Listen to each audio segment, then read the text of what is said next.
welcome to you, and thank you so much for joining us on this special program of Rufuro Karongeka.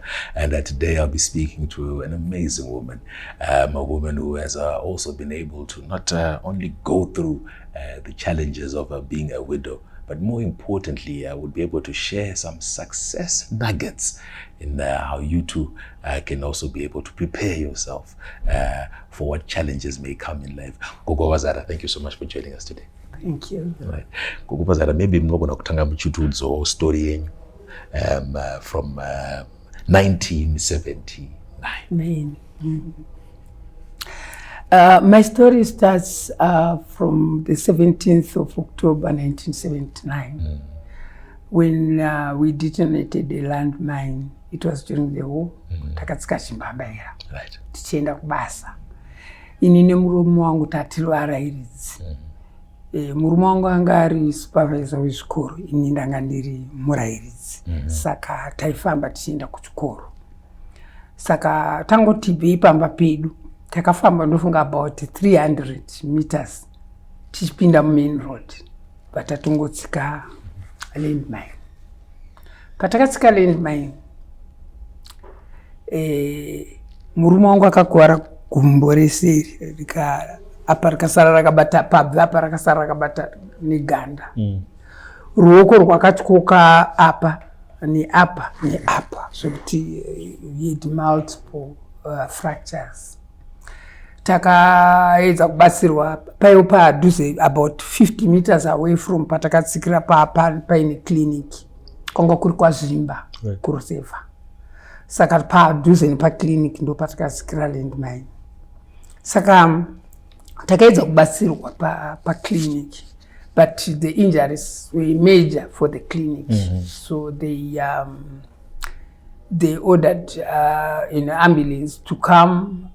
Takatozoenda ambulance vakaona kuti yanonoka kuuya, tikatakurwa nemotikari yemasoja kuenda kuhospital.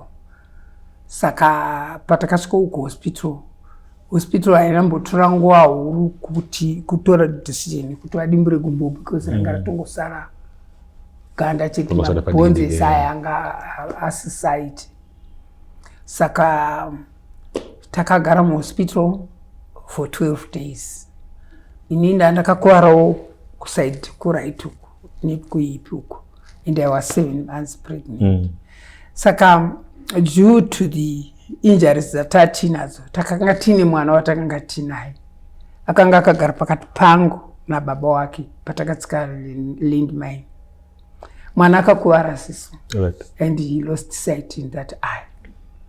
Saka mwana akauyiswa kuno ku unit yoku Harare, isusu tiri muhospital yoku Chinhoyi.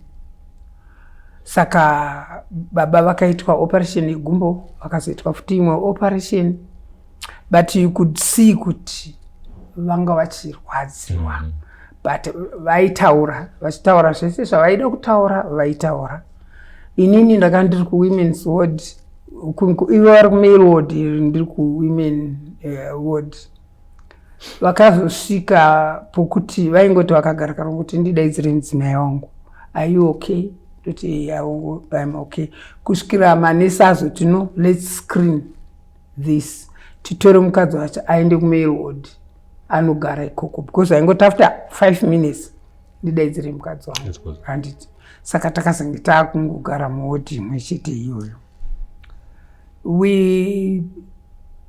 Munoziva zvokuti hondo yapera, vana Lord Soms vanga vatomuno kudhara, vanhu vatomumassembly points, but landmine yakaitika unexpectedly. And my husband died after 12 days. 8 days. The day he died, I was speaking to him. The whole night he was talking about a lot of things. Uzonchengeta mai vangu, wozoita sendikati koione waenda kupi. Sikanzi look, iri gumbo rangu iri neruoko rwangu. Pamwe handizogona kuita se kushanda. Saka asi munhu andoda kuti undichengetere my mother. Because when I got married, he was looking after his mother. Inini I only stayed 16 years with my husband. And those 16 years I was staying with my mother-in-law.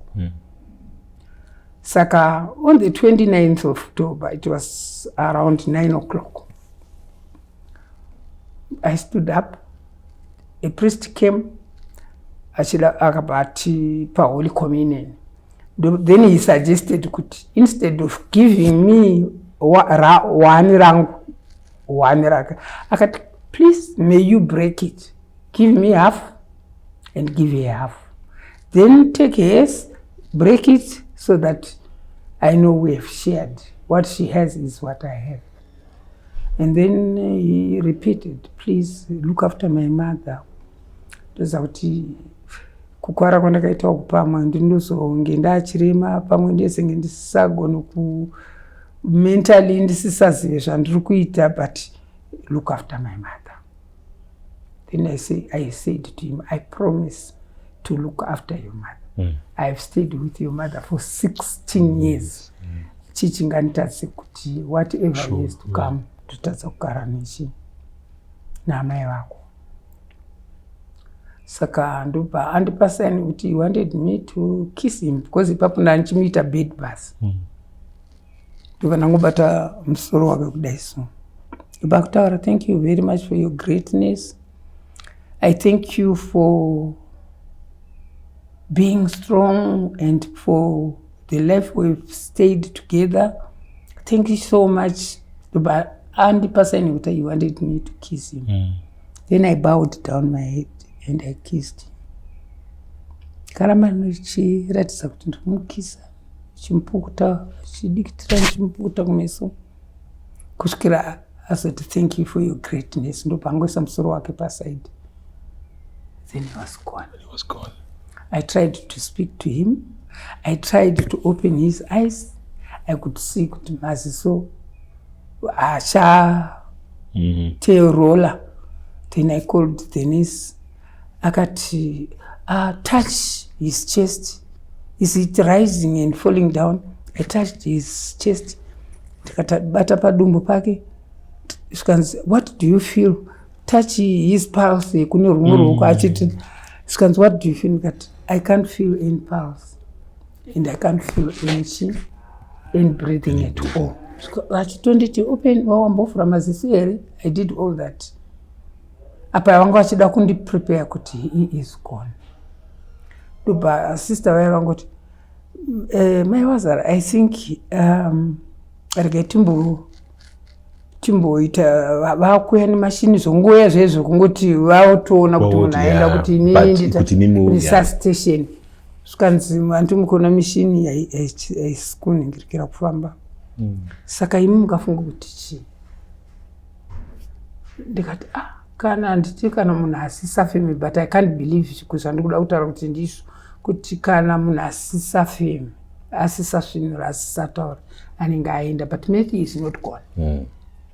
Svikanzi okay, let's see, imi motombosuduruka tione kuti pane zvingaitike here. Ndikati kubva pano handipo.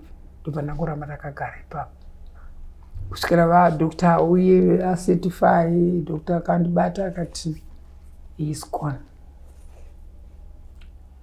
And munoziva nyika inopidiguka. Ndakawirwa nerima randisati ndaona. I didn't know kuti tine world pano pasi ne world kudenga uko. I was somewhere in between. I couldn't believe my husband was gone. I couldn't believe kuti ndichakwanisa kugara pasi pano. All I wanted was just also to die and go with him. I couldn't accept it. I saw them taking my husband on a stretcher to the mortuary. I followed. Takabisa. Madripa ndakadzura. Ndikaenda kumochari. No, you can't. Where are you taking my husband? I want to see him. Okay, let's go. Find my sheriff. We are putting your husband here. Look, all these people in here are not breathing. Your husband is not breathing, so we put him. Then we can come later. Takasaya kuti imochari. It's written mortuary. He's gone. And akanga aenda sure. I remember I was 38 years. 7 months pregnant. 7 months pregnant. At the full flower of womanhood, 38. And it knows life begins after 40. But I was still in my early womanhood. Kufunga kuti surely he's gone. And so, later say, zvese ndakaedza kubatsirwa nevanhu vakawanda, vanhu vekuchechi vakauya, vanhu vekumusha kwazara vouya, vanhu vekuchechi vauya. But my husband died. Ndinaye tiri 2. Tiri 2 tiri muscreen. Vanhu vakauya, tukaitirwa maservice, takaitirwa I think maservice 4. I don't even remember one service in a way that ndakanzwa. Because to me it was like tikuita pane film iri kutoitika kuti ndaingozviswinya kudai kuti I think I will see Matthew, I will see him, but ndonichiza kuti each time we went to church he was beside me, but this time he's not there. Someone else is holding me, someone else is trying to talk to me, but I couldn't hear all those words. Saka musi wa 29 October wandikutaura, that's when my widowhood journey started. 45 years as a widow, Koko Wazara. Pane vanongachibvunzawo kuti maybe makazvikwanisa sei. How do you have the staying power to endure so long as a widow? Farahi mbizo. Farahi. Kuti ndikutaurire chokwadi. Chinhu chakatondisimbisa pawidowhood iwowo. Handina kuchiudzwa nemunhu. But ndakango kuchechi pane vhesi yakazotaurwa, tatobuda tatodzoka kunoviga. Ndakuenda kuchechi. Ndisati ndaziva kuti ndichaita sei. Pane vhesi yakangotaurwa yakanzi Mapisarema 46 verse 1 to 3. Yainzi Jehovha ndiye mubatsiri wangu ari padyo panguva yekutambudzika. Kunyange makomo akakunguruka akanowira munyanza, akaita ruzharwa akaita sei, handitye nokuti anenge aineni. Ndakava ndafunga kuti pakafa murume wangu ndaiwe tiri 2. Amai yangu vaiva panze, amwene wangu vaiva panze, but vakatozodaidzwa. But the actual thing takanga tiri 2.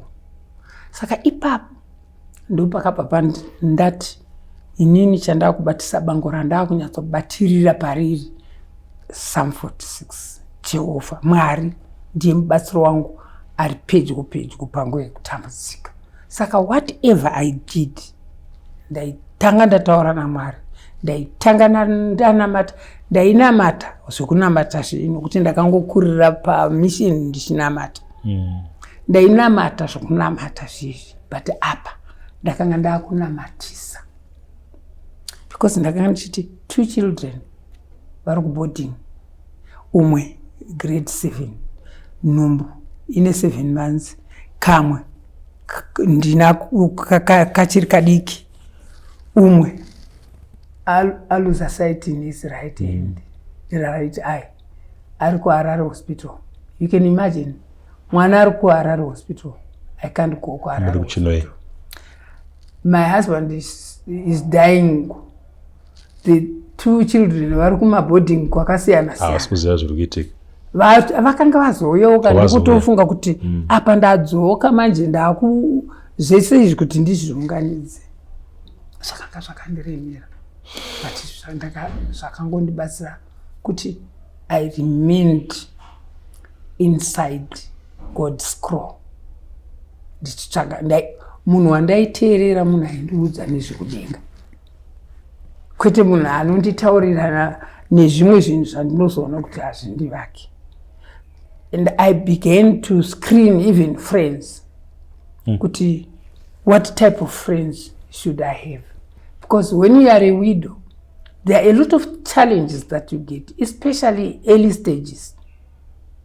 Muramu wako chaiwo ukaoneka wakamira naye wanzoona muramu wako ukati ingwendigadzirirewo key iyo wanze vanga vakatozvivharira dho pamwe iwe unenge uri mukati ka uchivaudza kuti dho rakafa apa handi dho rikaiswa key rikabviswa unotombovharwa wotesta munhu ari mukati wanze vanga vakatozvivharira mukati.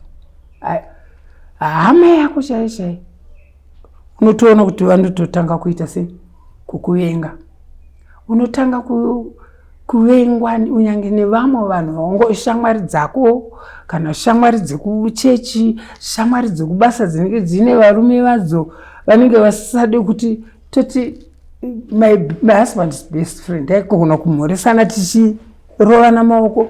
Ndakanga ndisatombozviita because ndaiona kuti vakadzi madzimai vainge anosungikana asi zvinhu zvataitomboita tiri pamwe chete. And unozoona futi kuti mukati maizvozvo unosangana futi nezvimwe zvedzo zvinouya. Vamwe vanenge vachida kuti mbotrayawo malaka avo kana uchiri mudiki vanenge vachikungoona semunhu uri kuva rwebreed rwaunongoyambuka.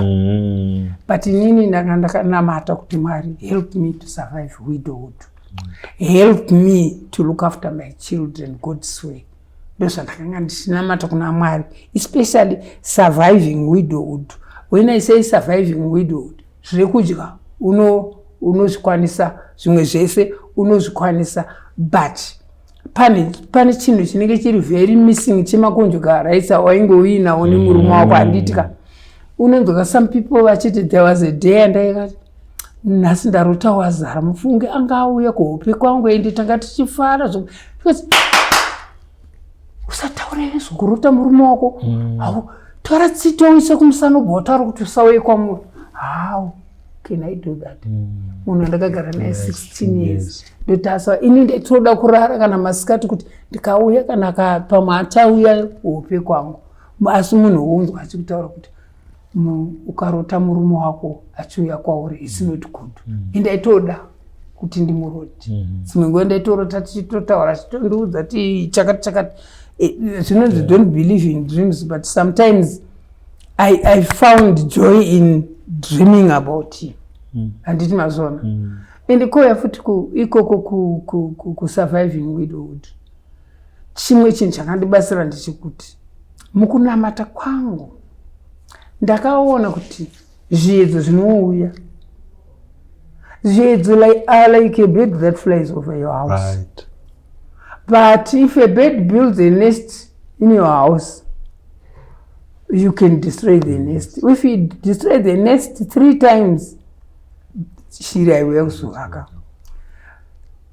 Spider kana mbuza yezingizi rinovakira dendere raro pasingatsvairwe.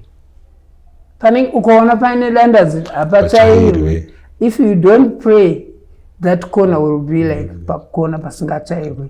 Saka shiri dzinouya, meaning machi zviyedzo zvikauya. If you are a widow, if you find temptations, don't harbor them, don't keep them in your heart.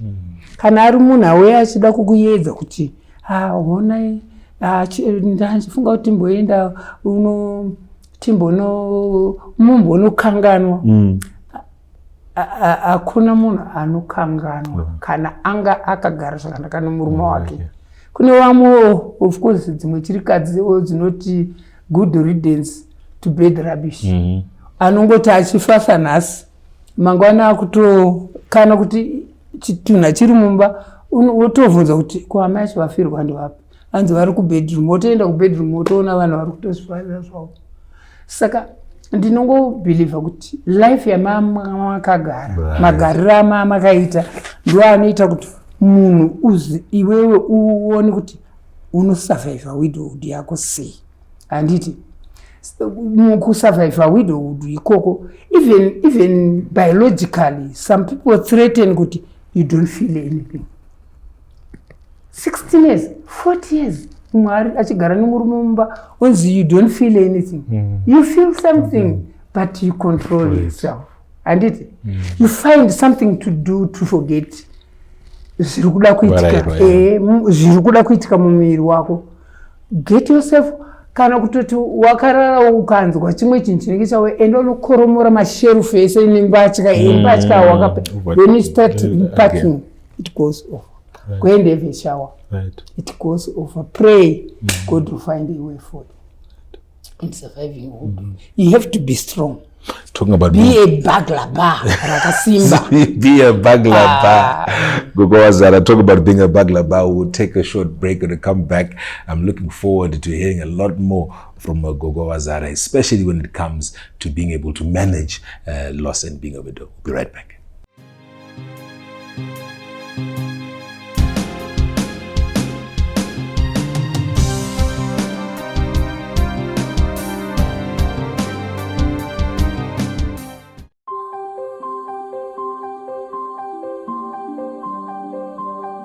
Journey of life. With every drop of water comes life. With every life comes memories. Each memory that is shared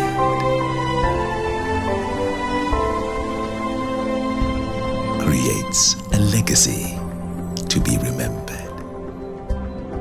Atosha Gardens, your cemetery of choice.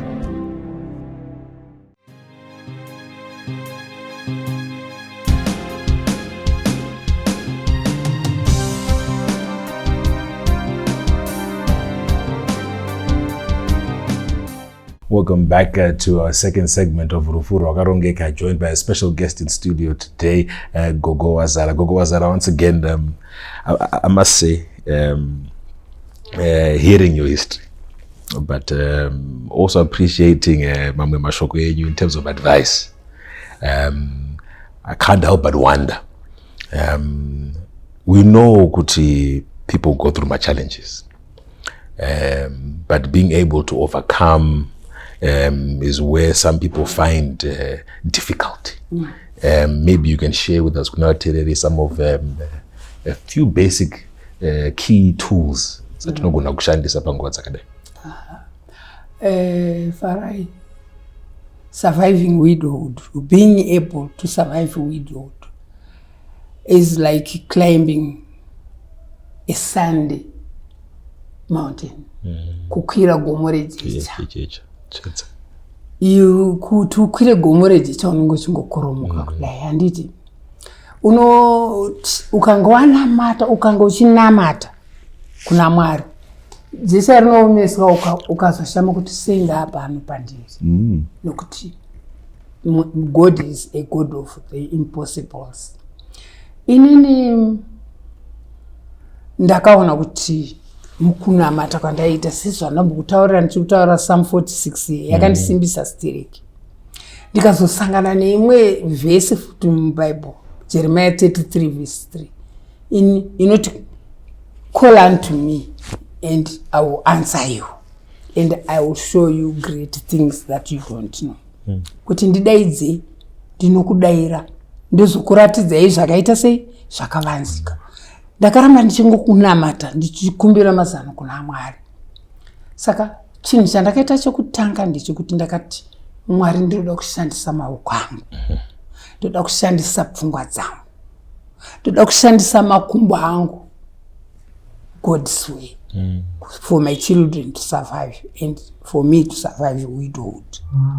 Saka ndakatanga chinhu chokutanga, assignment yandakatanga kuzvipa ndeyekuzvipira kuita basa kuchechi. Ndakazvipira kuvolunteer mabasa ekuchechi.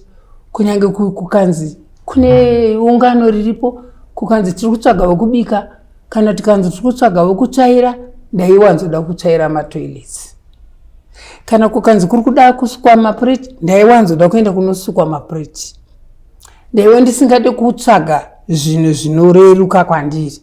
Ndaida kutsvaga zvinhu zvinhu zvinonzi ndo the west ndo zvandaiita izvozvo, asi ndaiziva kuti zvandiri kuita izvo ndiri kuitira chi, ndiri kuitira Mwari. Ndakazosvika pokutoda kugadzira maruva emuchechi, ndichingoti ruva rese randabata I pray for my children ndichiisa ndozoritarisa ruva riye ndoti that flower is beautiful, but every stem that I have shoved in that place, in that verse, I have prayed for my children. Saka I found that by doing so, pfungwa dzangu hadzisi kuitwa occupy nezvimwe zvinhu.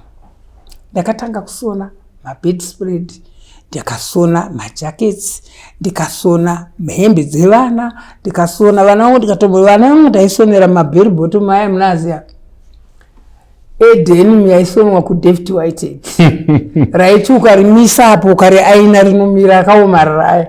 I don't know how they survived in those. Anazeki vaya vaipfeka akadai mabell bottom iwayo, asi zvaingoendeka. Kurara ndichisona pfungwa dzangu kapamwe ndairara kuma12 mangwana ndofuna ndichienda kubasa. Ndikaenda kubasa ndonese ndapedza basa rangu rese rekuchikoro, ndomaka mabhuku evana vangu ndoita kugadzira wiki yangu yemangwana, ndinoziva kuti ndichasona manheru. Weekend big kumusana ndakuenda kutengesa kumaprasi, ndikakwanisa kubatsirikawo pane vana vangu. Chinhu chandanga ndisingade idonor syndrome, yekuti ndongoti kuombera mazuva ese kuti maita henyu kana kuisa musoro pasaidi kuzviita widow nongonzi kana munhu asvika wanbaziva kuti iyo ndiyo widow. Kana uri widow usambozviratidza physically kuti uri widow, because widow uri ndepamwoyo pako. Nekuti ukanyanya kuzozviratidza kuti uri kutambudzika sewidow unozoona uchizoigira kwa vamwe vanhu vaya vanoti vanoti mai wazara ndikuona munoziva zvinoita shumba kana ichida kuuraya nyama yaya inoda mhuka yainoda inotsvaga chi pane mapressure points. The weakest part ndo yainobata. Iwe unozounzirwa munhu anokuongorora the weakest part yekuti hauna mari yeschool fees, hauna chakati, wopiwa mazimara ayaya.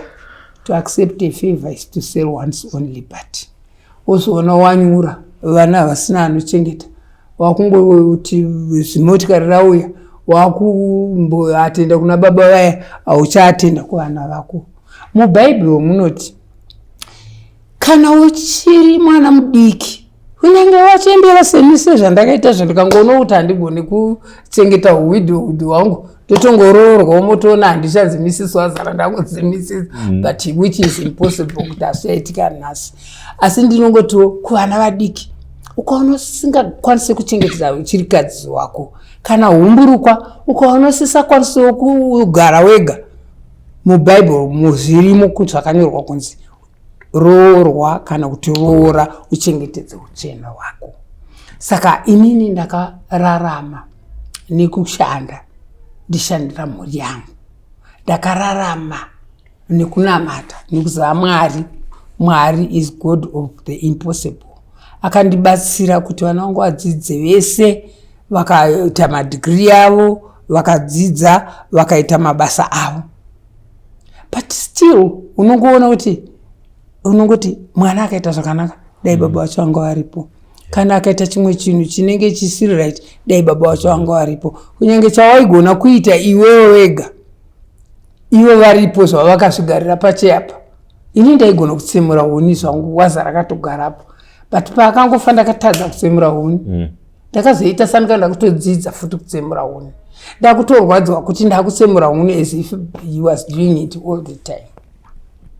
Saka kudzidza, kuzvishandira, kushandisa mujeri, kunamata ndo zvinhu zvizhinji zvakandibatsira mukati muupenyu hwangu kuti ndirarame. Nekuti kunamata Farai, prayer God goes beyond man can reach.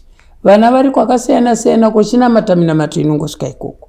Satani akaramba achikudhuma usatye, nokuti iye mwanakomana waJesu mwana wakomana waMwari akatoedzwa, but he had an answer for every temptation. Kana temptation yauya, I advise widows to pray higher to the altitude where the devil will not catch you. Go higher and the devil, to the altitude where the devil will freeze and die. Gogo Wazara, I must say, on that very powerful note, maybe you're going to put my closing remarks in you. And in that closing remark, it's also very important to also be able to encourage Widowhood, who in times of these find difficulty and maybe can see hope in your message. Inini ndakatoona kuti chinhu chiri important yezvinezvi kunyange kune vaya vachiri vaviri kunyange mawidows akafirwa iwaya chitogarai pasi mugare makatoronga kuti sekuronga kwatinoita kuti ndiri kutsvaka pokugara nevana vangu, tsvagaiwo pamunoda kuvigwa nevana venyu, tsvagai pamunoti apa ndipo patinozoda kuvigwa, ende garai makazvitaura izvinezvi isusu taiva tiri maBBT, born before technology. Saka imimi zvenyu vanongoziva, garai makanyora mawili enyu, wonyora wili yako, wonyora kuti ini ndikafa ndoda kuvigwa pakati, wobva totsvaga area yauda kuvigwa, wobva toti kana uri kuruwa kunana Itosha vari koko, vamwe kunana Glen Forest, vamwe kuna nani, wongotsvaga pamunovigwa nemhuri yako, wakanyora papepa, hapana anoita dispute chinhu chakanyorwa papepa. Kana vari kumusha vayo ukaona vanoti hatidi kuti anovigwa mutaundi, toda kuti anovigwa kumusha. If you look at those people, they've nothing at home. Havana kana chainacho, chari kungoda kusvotesa chete. But kana wakazvinyora pasi kuti nini vana vangu tichavigwa apa, izvinezvi vanhu vakunzwisisa, garai makagadzirira pokuvigwa. Uyezve kuti kana wawidow, accept that you are a widow. Asi don't sing a song yekuti pawafamba I'm a widow, I'm a widow. Behave like anybody else. So kutoti kana kukanzi mawidow ari panapa, munhu ambonongedzera asi ndisina kusimudza ruoko kuti inini I'm a widow. Be yourself. Be like any other people. Behavior yako ndio inoita kuti uitwe stigmatize.